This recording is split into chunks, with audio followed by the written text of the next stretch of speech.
It is a pleasure to be here. It's funny when you think about leadership because everyone's got a different take on what leadership is, what it isn't, and so forth. And the prospect of talking about transformative leadership to you guys is kind of scary because you guys are doing it right now. I mean, many of you in this room are here because you're considered the best in the industry. You've won awards for transforming organisations into a culture of talent. So I want to say, forget me for a moment. Congratulations for the winners of the best awards. I've already had a chance to meet a few people around here, just wandering around and said hello. And I've met people who've won awards. They've told me amazing stories. I've also met people who haven't come here because they've won awards, but they've come to learn from those who have won awards. So this is just absolutely awesome. The other cool thing about being here today is I used to be one of the people that reviews the best awards, and I got to see all the metrics and all the stories that you guys put into your submissions over many years. And I love this conference simply because if you want to be ahead of the curve, this is the place to do it. You know, if you're a leader, you're actually responsible for the most important part of today's organisations, and that is the people. A lot of people think that leadership is a role or a function. I don't actually think that's the case at all. I think that leadership is a mission. And as we're going through all sorts of change in our world, we're discovering that those who think leadership is a chair in an office are discovering that they're not keeping up with that change. But those who are ready to let go of the whole idea that leadership is just a role or a title, those who are letting go of that and unleashing the talent of their organisations are not just keeping up with the change, they're actually leading the change. And that's kind of exciting when I think about it. And the role of the leader is actually to be creating massive change on an unparalleled scale. And the problem that we face in many organisations, and I see this when I travel around the globe and I meet people and I go to organisations, is that many of us get the fact we're living in a post-industrial workplace, okay? But while we say we are, we're still interpreting the future based on an industrial mindset. What do I mean by that? There's so many different ways we can summarise what the industrial mindset happens to be. The industrial mindset comes from the Industrial Revolution, when factories replaced cottage industry. You know, hundreds and hundreds of years ago, you'd be taught by your mum or your dad your tradecraft. And then all of a sudden along come the factories, 200, 300 people, you've got to start managing those people, and all of a sudden management comes along. And one of the things about traditional management in the industrial age is it was predictable, it was based on command and control, it was certain, and it was also steady. There's also another thing that I haven't put on this slide that I also kind of put in there carefully because we don't have enough time to go into it today, but one of those other things is it was also aimed on perfection. We wanted to do everything perfectly. But the reality is in our new world, it's unpredictable. Did anybody predict the recession back in 2009? Okay, how many things do we actually predict? It's funny, I'm working on my new book, and I noticed Jack is my editor down there, and he'll remember this. He's the only person who's seen what I've written at this point. But actually in my book, I said that when it comes to forecasting the future, it's the best job in the world because you can plan what's going to happen in 10 years' time. And by the time 10 years comes along, most people have forgotten your predictions. But really, what we should be honest about is we can't predict a thing. And what we're also finding is that when we tell people what to do, things don't happen. I want to tell you a story. A few years ago, my wife and I were foster parents.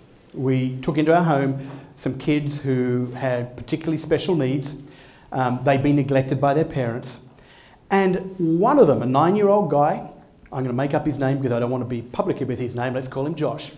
Josh taught me more about leadership than any leadership book I've ever read. If you've got kids, you probably know this anyway. What I found with Josh was, that's not his real name, but I'm saying that today, ex-journalist, we make up names and things. No, just joking. One of the things I found about Josh over and over again, if I told him what to do, he never did it. Anyone notice that? With their children? But when I asked him to do something, he usually rose to the challenge. He didn't always do it well, he didn't always do it perfectly, But when I asked him and I gave him permission to make decisions and take on some of those autonomies, guess what he did? He rose to the challenge. And this is the whole thing about the future. If we're going to tell people in a command and a control environment, we probably won't be very successful. The post-industrial mindset is not about managing and telling people what to do. It's about unleashing their talent. When I was at the BBC, I was head of television training, and I had a bunch of managers who reported into me. We had about 250 trainers on our faculty. It was a multi-million pound operation, pound being sterling, not heavy, but it was a heavy operation. And one of my managers came in and he said, you know what, my job is to manage my trainers' calendars. I said, no. Why are you managing their calendars? Well, that's my job. I'm a manager. You're not here to manage their calendar. They can do that. Your job is to inspire them. Because the instant you manage, what's happening? They're doing what you tell them. The instant you step back and inspire them, their creativity starts to come together. Our challenge, of course, trying to think about all these things is we've got information overload in our workplace, in our lives. And this is an interesting statistic. I couldn't find a more recent one. This is about 5 years old. But the sensory data that comes through your eyes, through your ears, through your nose, through your taste buds, is equivalent to 175 newspapers every single day. How can we cope with that? One of my backgrounds and one of my excitements is the area of cognitive psychology. And our brain's role is to actually turn away most of that information. So we're spending so much time trying to get rid of stuff, but our brains are overloaded. And yet we're supposed to be creative. We're supposed to be innovative. And as we think about the future, people keep talking about robots and artificial intelligence. I actually told my wife I had artificial intelligence when I was trying to be brainy one day, but she didn't take it. But robots and artificial intelligence are supposed to change what we're doing. Some people say that a lot of jobs will go. Some people will say that a lot of jobs will just change. But it doesn't really matter what's going on. It's just a fact that work is going to change dramatically. And when we think about our work in talent development, it's really, really clear that our work is totally different. I remember back in 1991, who's here from Australia? We've got a couple of Australians, I know. I've already met one of our Australians from Adelaide. I think she remembers a famous fish and chip shop I used to eat at, which is great. But when I was in Australia in the 1990s, I did my first Train the Trainer program. And I was taught how to use a flip chart, what colour pens to use, and how to turn that flip chart over so I don't distract the learner. I got a photograph. Are we ready for this? Hey, that's it. And so when I'm doing the flip chart and I'm thinking about this, it was all about the classroom. Because guess what? Learning took place out front. That's what we thought. And of course, the technology meant it had to happen that way. But now learning doesn't take place. And in fact, learning has always taken place in the brain. We sometimes forget that. But now it's on demand, it's being personalised, it's being distributed, it's being fragmented, it's being social. Anybody who knows me, I see Elaine, who's written 100 books, knows me too well that I'm anti-fads and I'm anti-buzzword. But every week we get a new buzzword to describe something we already know. But things are happening so fast. How do we cope with this all? And you know, this is the challenge that we have as leaders. So when we think about that challenge, maybe the challenge needs to be addressed by asking, what is leadership?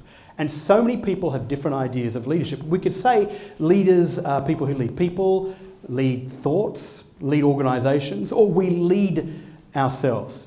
I'm not going to get into the weeds of that because that's the kind of conversation we need to have over a glass of wine sometime.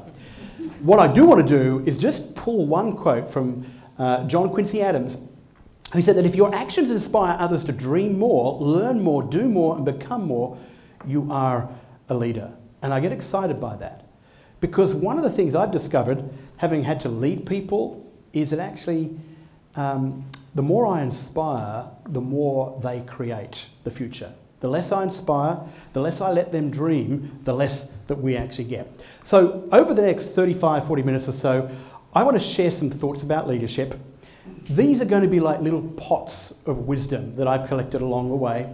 They're not necessarily put together as a cohesive leadership strategy. And to kind of give you a sense of what I mean by that, I need to explain the orange philosophy. Has anybody heard of the orange philosophy?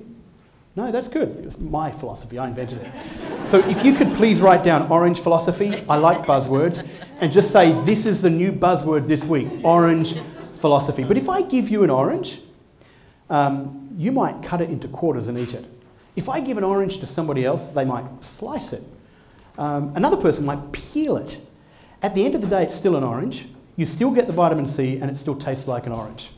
And many of the great theories that we work with and live with and teach in our workplace can be sliced in many different ways.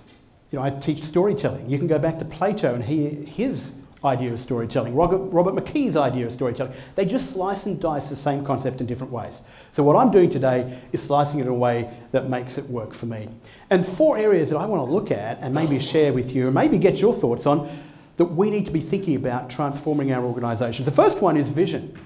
We need the vision to inspire. The second thing is leadership is a mission to achieve that vision. Now, I'm not using mission and vision in the contemporary business planning sense, and you'll see as we get into it what I mean by that. The other thing about leadership to transform organisations is that we've got a responsibility to deliver results. More than ever, that becomes important, particularly when we've got economic pressures. And we also finally have a duty to our teams. And I think actually the duty to our teams is probably the most important thing that we as leaders can do. And I look back at my experience having been led by some phenomenal people and being led by some really horrible people and ineffective people. And what I notice is that the people who had a duty to look after me and affirm me are the ones that got the best work out of me. Kind of like when I talk to Josh. I want to trust you to be great. It's kind of interesting how that works. Does anybody do coaching? Who does coaching? What's one of those mantras in coaching? That we trust and respect the person being coached to have the resources to be able to change. That should be the essence of leadership. But anyway, let's get through some of these things. To vision to inspire is really important. Communication and creativity. 100 million years ago, or what seems 100 million years ago, I was the assistant manager of a radio station. It was a radio station in Sydney that played country music. As I would say, 3 chords and a yodel. I didn't like country music in those days. And so my job, when I came in, I gave a proposal to the board of directors. We would change our format from country music to news talk. I'm a journalist, right? That's where I come from. So it's a news talk format. And we started it. We had a horrific time making it work. A lot of complexity behind that process. But one day, I was just around the corner from the main entrance to our radio station. And I heard the receptionist, a woman called Nance, greeting somebody who'd walked in off the street. And he was a country and western fan.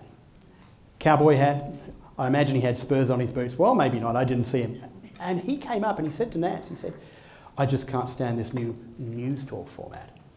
It's wasted this radio station. I'm a country music guy. And she said to him, she said, don't worry, it won't last. Give us 3 months, we'll be back to country music.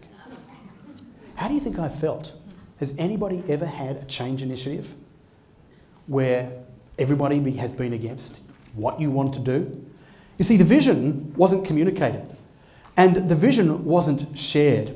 So I want to talk about communication for just a few moments when it comes to leadership. This is one of the greatest skills we have. And by the way, you're writing down, Jonathan just said, communication, greatest skill that you need as a leader. Yeah, yeah, yeah, heard it, heard it, heard it. How many morale surveys come out every 6 months that say the same thing about communication?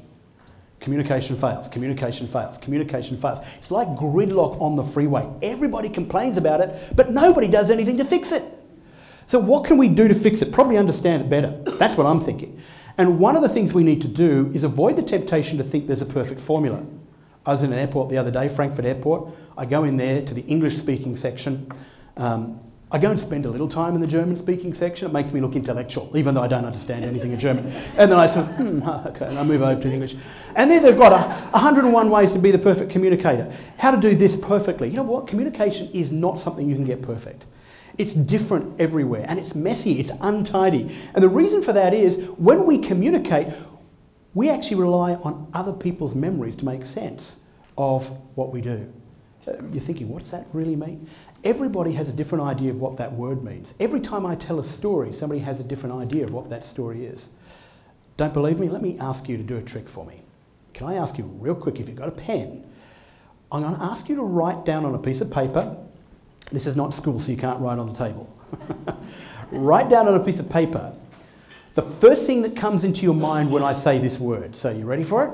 What's the first thing that comes into your mind when I say the word credit card?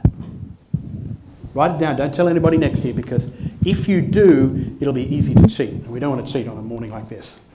Okay, so as I think about that, I want to ask you, what's the first thing that came into your mind when you heard the word credit card? Who wants to share it?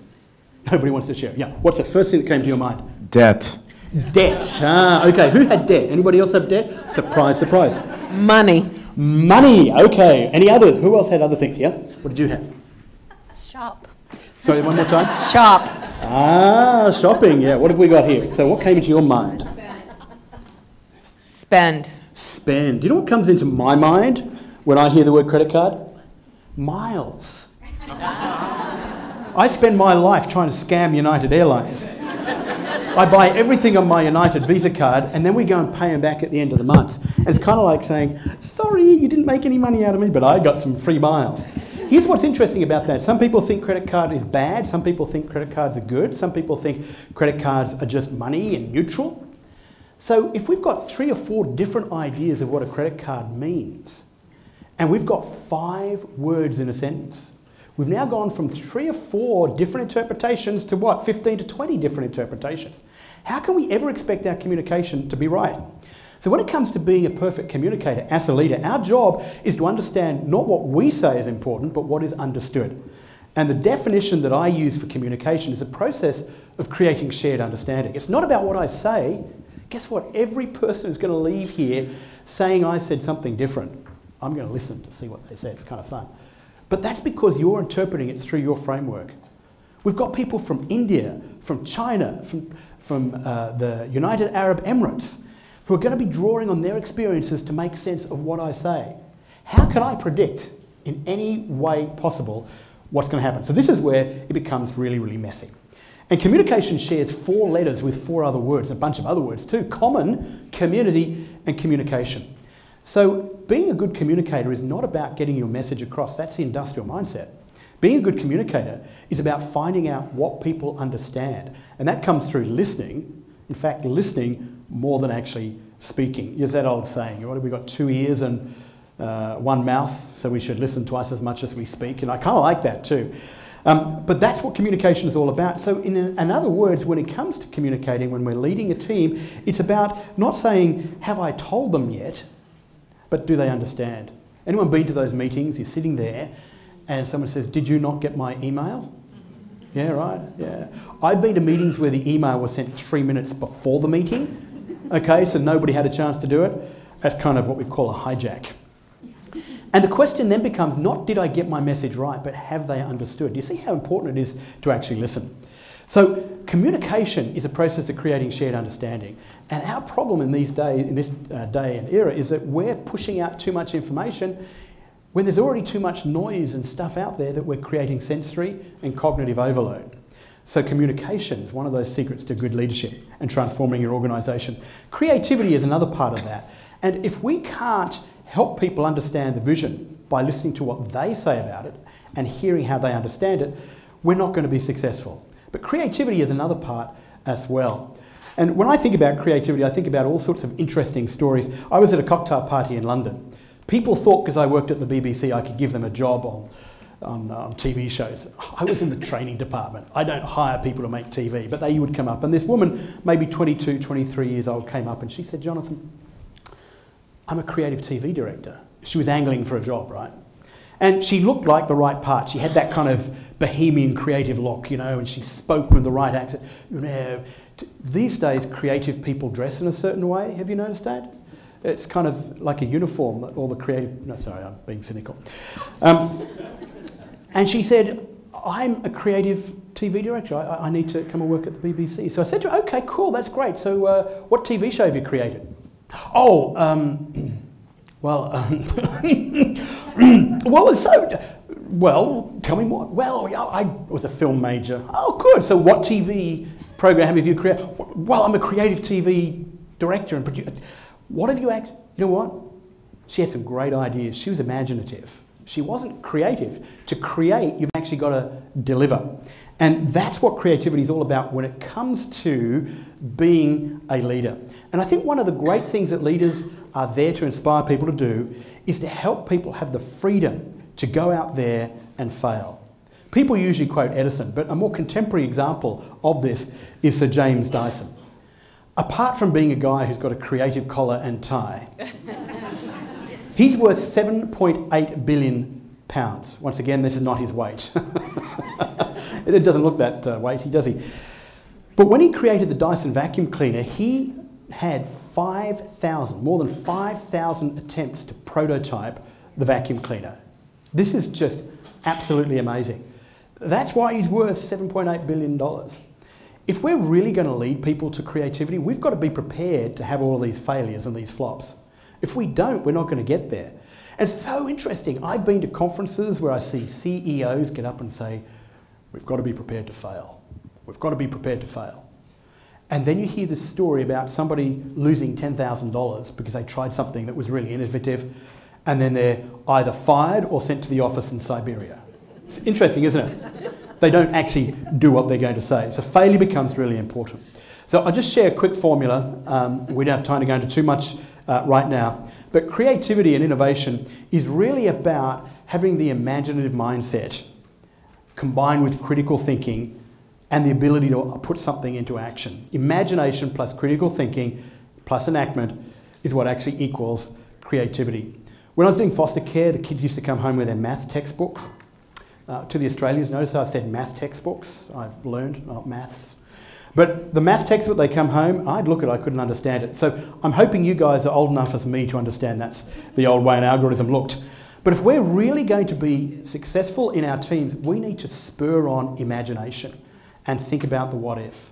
How many managers, how many leaders are actually doing that? I don't want to put your hands up right now, but think about it. Is your boss saying, go away for a couple of days and just dream about something?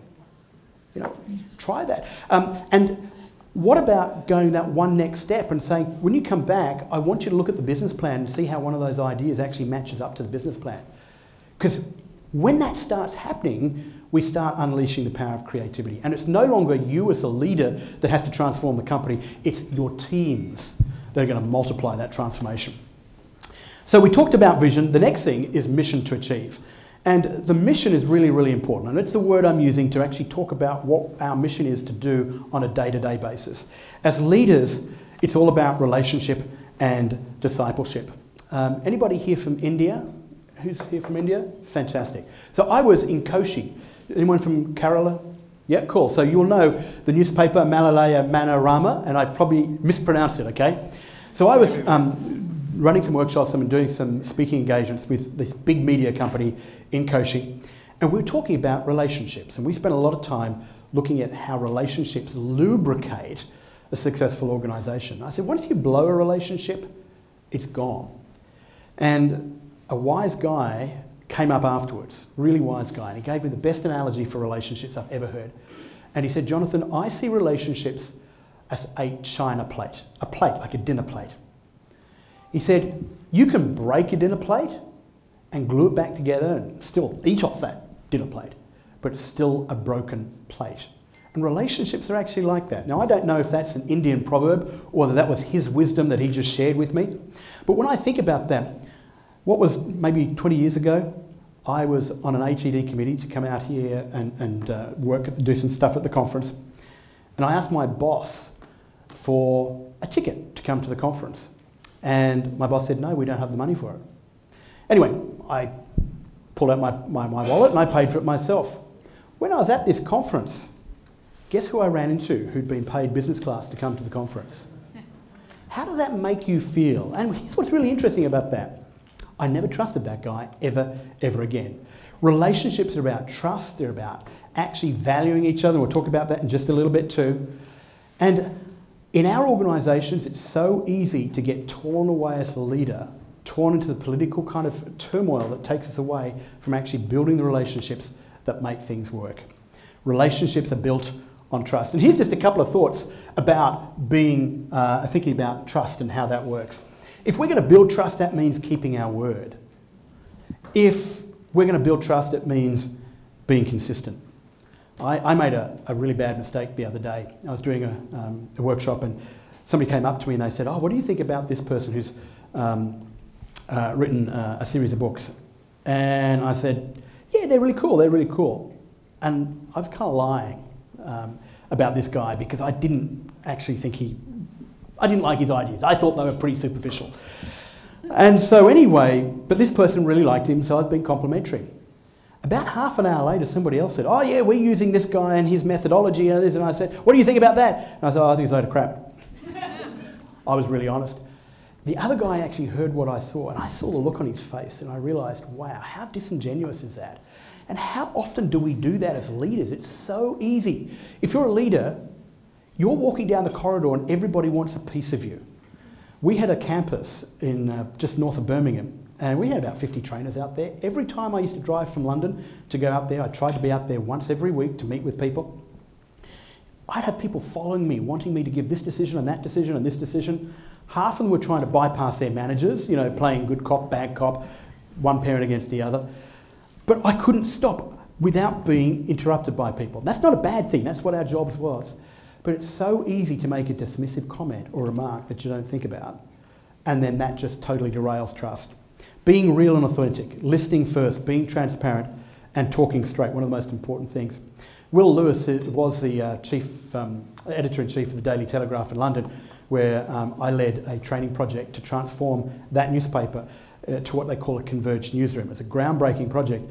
And he did a town hall, and somebody put their hand up and they said, look, you're spending all this money on going from like the old-fashioned typing stories into a newspaper to this, we've now got to do audio, video and digital stuff.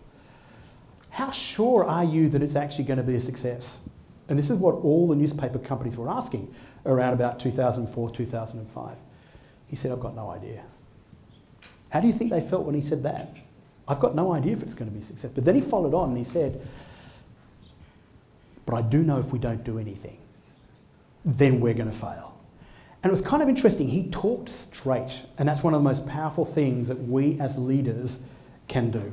Trust, really, really important. And the last area when it talks about our mission is being disciplined about things, and I think this is so critical, so important. Your decisions, your behaviour, your word, and I kind of talked about your word, how important it is. But your decisions reflect things that you said. I've seen people say you've got to be taking risks, and then they fire somebody for taking a risk. Okay? Your behaviour, how you behave at a cocktail party after work, all those things build an image of what people expect and who they trust in you. I don't need to go into a whole lot of stuff about this, but the other thing too is being able to deliver on time, and being able to deliver when you're needed becomes an important part of that process as well.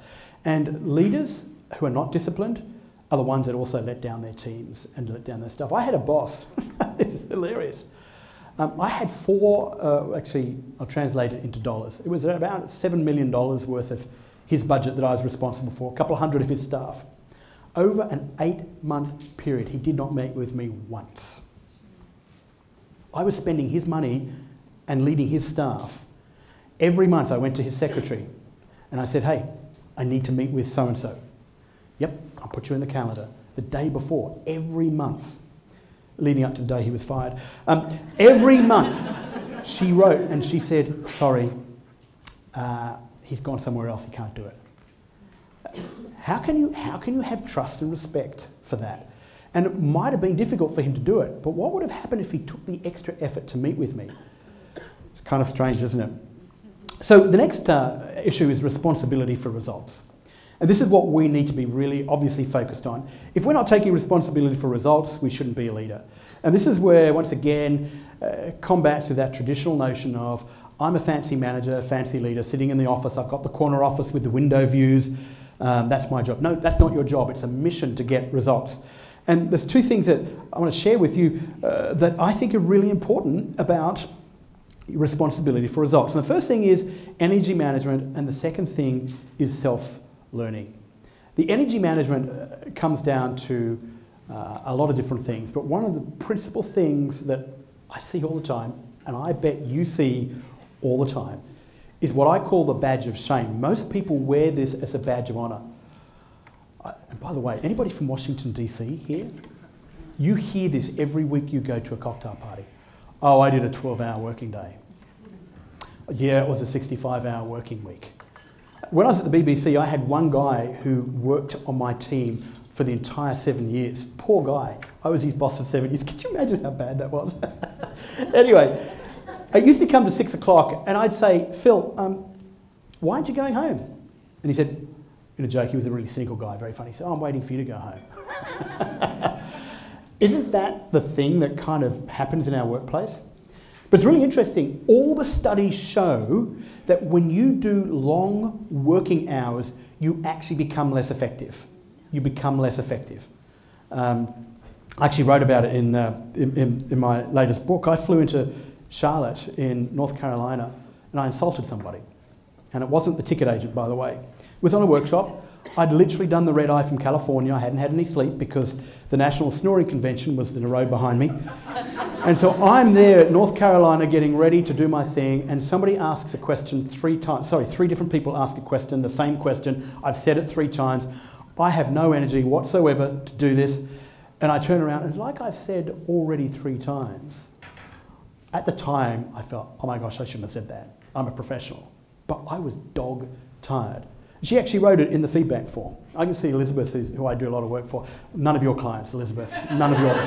Just promise, yeah. And so it's interesting, really, that if we don't get enough sleep, sometimes we pack our schedules and we do too much, and sometimes less is more. Fatigue causes slow reaction time. These are studies based on cognitive research and neuroscience. They cause difficulty in focusing. They cause irritability, like this occasion. It was after lunch, for crying out loud. I was so dog tired. But also health issues, obesity, diabetes, high blood pressure, all of those things are linked to not getting enough sleep. Why? Because we do too many hours. And studies have shown that people that work more than 65 hours actually are linked to these diseases. Now, there's an exception. There's always an exception in science, because basically there's this rule in science that if somebody comes up with this theory, there's always somebody who can discredit it. So, that's how it works. But some studies have shown the exception is when people are passionate about a topic.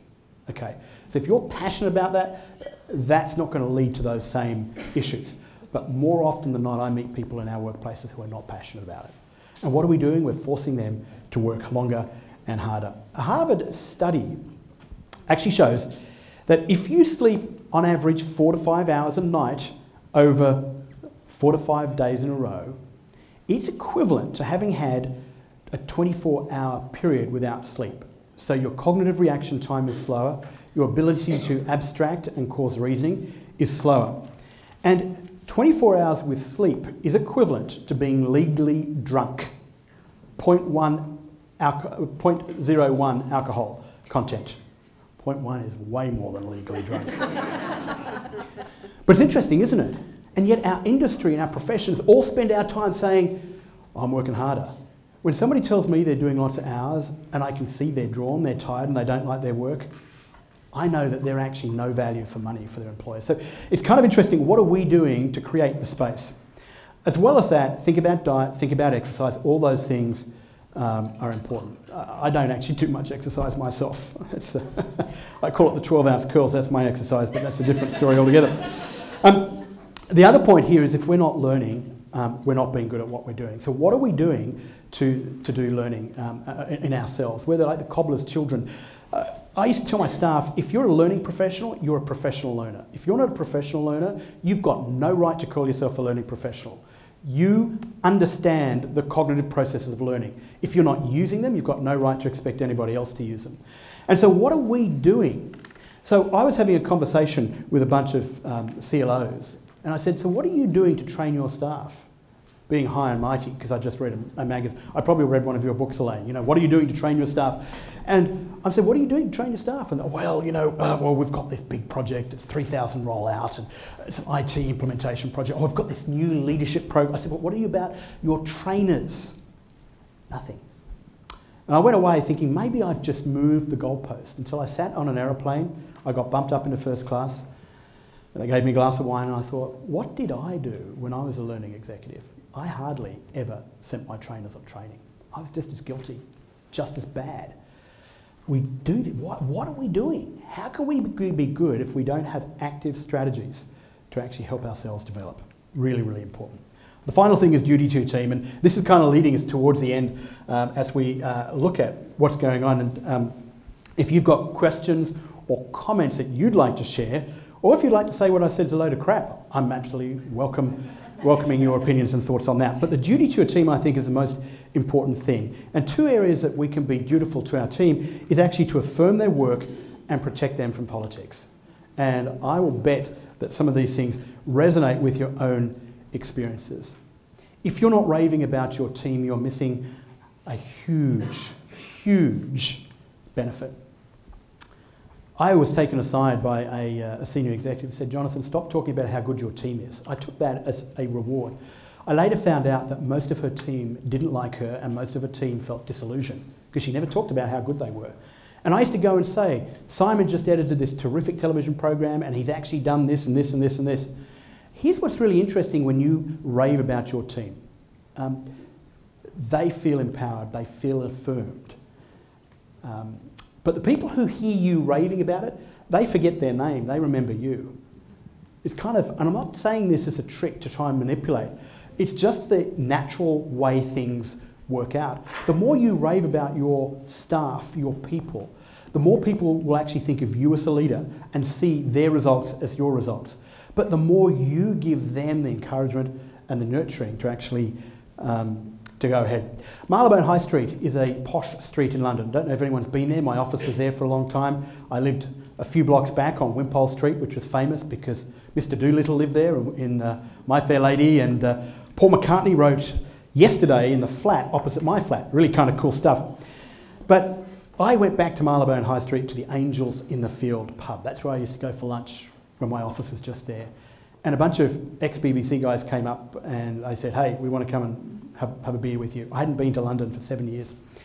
And one guy, Ian, said, time for a round of drinks. I said, I'll get this round, my turn, but can you come and help me get them? And he started telling me, he's now a professor of cinematography at a university in Britain, and he started telling me about some of the stuff he's doing. And I said, yeah, but Ian, you've always been a phenomenal trainer. You've been awesome. And he just grabbed my arm, he said, stop that. I'm going to tell you something. And by the way, I'm not telling you this out of ego, because I reckon you've probably done this too.